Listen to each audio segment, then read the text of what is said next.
It's my feel-good breakfast show. Welcome back to another installment of the Culinary Hotline. Bling! Ting, ting, ting! Little baby cheeses, big cheeses. It's all about cheese on today's installment of the Culinary Hotline, and we are joined by Chef Clem to help you and I. And any conundrum is on the table. All of those culinary conundrums shall be answered today, but we're talking cheese with a very cheesy guy. I am a little You're a cheesy. cheesy guy. I can't my bear it. goodness. I can't bear it anymore. can't bear it. You are so cheesy. Boom. Just let me breathe. Well, I'm getting some whiffs of some cheese here, buddy. Are you a fan? Are you a cheesy kind of guy? I mean, I do not discriminate from the very mild Gouda or Gouda, whatever you want to call it, all the way to the stinky blue stuff. Gotta be I love the stinkier, cheese. the better. I do love cheese. Are we allowed to like drop cheesy one-liners? Please give me one if you can. Did you hear about the explosion at the cheese factory? No. All that was left was debris. Is that the Absolutely law? brilliant. That's absolutely... okay, I'll give you one here. Why didn't the cheese want to get sliced? Why? It had greater plans. I've got to work. These are my dad jokes. I've got to work on my dad jokes. They're cheesy jokes. You're not That's supposed to absolutely laugh. brilliant. No, we love cheeses because they are just so phenomenal. And as a flavor sounding board, you can do so much with them. And Yes. obviously the variants therein are absolutely amazing. Can you name all the cheeses that are on this board? For sure. Okay, this is a Parmesan-style hard cheese. This is So great for pastas. great for and pastas additives. and sauces and salads, packed full of umami. Uh-huh. So you know that's going to add massive punch to your dishes, absolutely. And you don't throw the rind away. You add Really? add the rind of your Parmesan to your stews, and it actually does lend that umami flavor through. Yes. Okay, clever. Crumbly cheddar. You get cheddar, white cheddar. This is like a yellowy cheddar. You get red cheddar.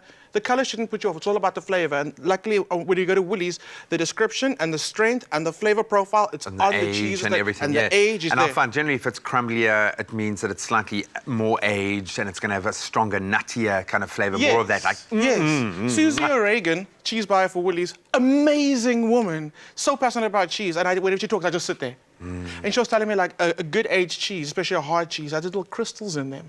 That's a sign of a good cheese. I was For like sure, taking okay. notes. I learned a For lot from her. She's sure. amazing. This is your standard mozzarella, not the fresh milk mozzarella. Not you your normally like buffalo mozzarella kind of vibe. not Okay, the cool. burrata, not that. This is a standard mozzarella that we use for like our everyday pizzas. Cool. We do pizzas every day. Cool. And then we got, this is your Gouda. You gotta be kidding me. Gouda? You or gotta be Gouda? kidding me. What do you call it? Gouda. Gouda. Gouda, yeah. This is your brie, your camembert, and your blue. You get so many varieties of blue. And this is just smell this, beautiful, beautiful Gruyere cheese. You got... You're getting that? How amazing is that? So yeah, those are the cheeses we're playing around with today. This question I was going to ask myself, and we've got a caller on the line, as I understand it right now. Hello? Neebs from Sunningdale, how are you?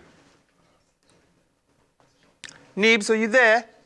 Yes, I am. Can you hear me? I can hear you loud and clear. I'm getting so emotional at all of these cheeses.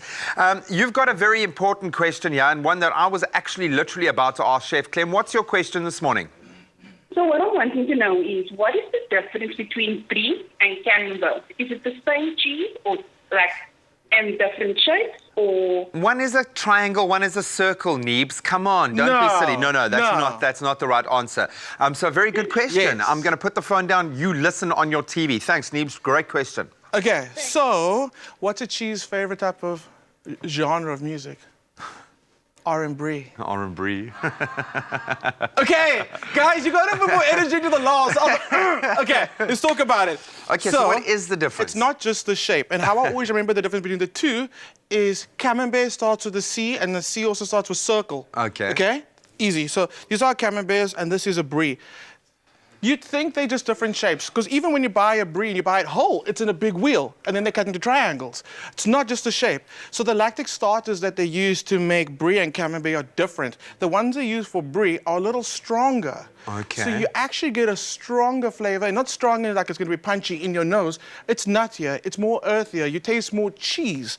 And because of that also, it ends up having a slightly firmer texture than brie. Okay. Slightly. So if you want to go between the two and you want to play around the flavors, and you're not really into cheeses yet, start with the brie. Brie, which it's a is lot creamier, lighter, milder, softer. Which I suppose would make it great on a burger or something like Yes, that. You know, absolutely. kind of as the topper. Cool. Okay. They both melt beautifully. They're not going to get that cheese pull like you do with mozzarella, but you're going to get a creamy melt. Which Is it makes all right to eat the crust? What do you call that? the outer- rind. The rind. And I'm so glad you brought this up, because when I see people cut the rind off brie or camembert, I cry a little bit. Not just inside, outside too. You tear, just one tear just goes. This is, like it's hectic. So yes, eat the rind. There's so much flavor in the rind, and that contributes to the overall flavor of the cheese. So absolutely. I mean, I like playing around with both of them. And And like, you know how difficult it is to cut down, and then you're left with that little squeegee bit in the middle, and then how do you even you deal just with that? It's you just impossible. do. No, just And a good tip is to take this out the fridge and like take it out an hour before you serve it. Let it get really ooey gooey and runny. You're gonna taste so much more of your cheese than it's straight out the fridge. That's Okay, cheese brilliant. in general. Absolutely brilliant. So I'm going to weigh in with another question here. Lucorna Lubisi asking, I noticed that after a few days of buying mozzarella cheese, it starts to mold while in the fridge. What can I do to prevent this, please? Okay, so what you can do is these little plastic Ziploc baggies. All you got to do is once you put your cheese, let's actually just do it. Once you Okay. put your cheese in there, the enemy is air. Air. Okay, for us, good thing. Cheese, great Not- when you're trying to mature it, but Yeah. when you're trying to store it, no. So all you got to do is pop it in there, and then try and get as much of the air out. Okay, So get it as vacuum sealed as possible. Yeah, and Okay. that's all it kind of takes. For my Parmesan cheese, I don't like putting it in a plastic packet, because what I want to do with my Parmesan cheese, I almost want to enhance the Let it flavor keep of it. aging. Cool. So, and a fridge is a dehydrator, so you keep it in the fridge. It's going to keep on taking moisture out of the cheese. The more moisture comes out, the more intense the flavor is going to become. So I wrap it in baking paper, not tightly, and then the little compartment as you open the fridge door. Yeah. You know that that odd space for eggs or whatever. It lives there. Okay, I Yeah. love that. On the note of kind of freezing and refrigerating, we had a great question coming from Ursula Hammond Computer saying, I need to know what's the best way to freeze cheese. Do I grate it or do I leave it whole? Leave it whole. Okay. Leave it whole. And another one. I'm so happy people are asking these First of questions. all, why are you freezing cheese? I understand why, especially when Woolies have You these live alone. amazing specials on You cheeses. live alone. Oh, okay, you bulk I buying. just grrrr. I And yes, you see. can freeze your cheese. Absolutely. Things like mozzarella freeze beautifully.